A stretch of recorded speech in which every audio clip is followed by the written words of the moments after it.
है हमारे गांव की और बंदे सफ़ेदपोश हैं। बीमारी है घर में। तो पैसलम की हाल चाल है जी? ठीक है, शुक्र है। पैसलम काम की करते हैं, पहले तो ये दसो तुसी। दिहाड़ी मजदूरी मजदूरी करते हैं हाँ जी। तो किदां दे हालात ने, यानी कि घर हालात बार इदां कभी लग गई कभी ना लगी। यानी कि प्रॉपर काम नहीं है? हाँ जी हाँ जी। तो थोड़ी चार दीवारी भी नहीं है घर दी ते चार दीवारी को जवान बच्चियां बच्चे किन्ने थोड़े?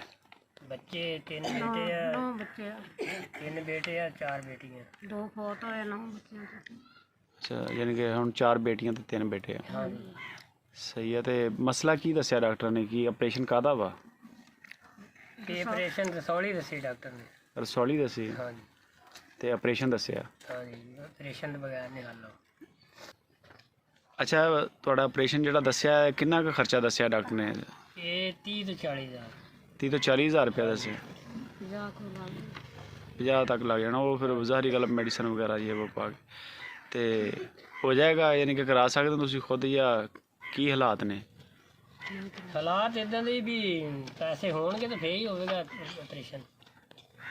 सही है। नहीं करा सकते असी किन्नी पहुँच नहीं है। बच्चे छोटे हैं या बड़े? छोटे बच्चे छोटे हैं। बेटियां बड़ियां। अच्छा, बेटियां बड़ियां। आ ज़रा दिखाना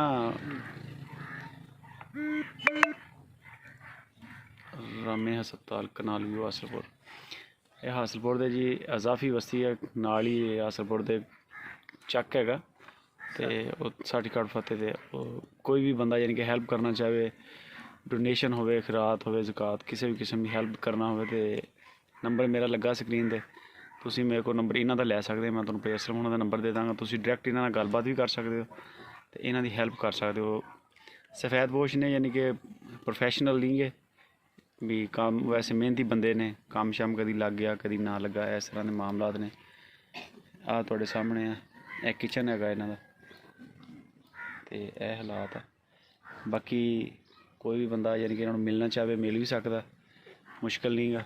साडा अजीज़ कैटल फार्म की लोकेशन का पता ही है, तुसीं सानूं मिल लो तो असीं तुहाडी अगे इन्हां नाल मुलाकात करा देंगे। ये जी वाशरूम है इनका, और चार दीवारी नहीं है बिल्कुल ही घर की, चार दीवारी नहीं है। गवर्नमेंट की तरफ से फ्री है जगह, उसमें ये बैठे हैं।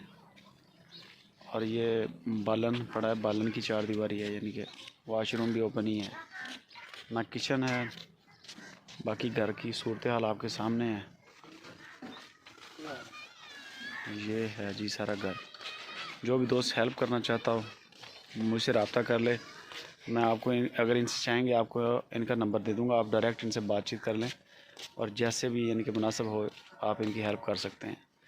सफ़ेदपोश फैमिली है बिल्कुल, छोटे छोटे बच्चे हैं इनके।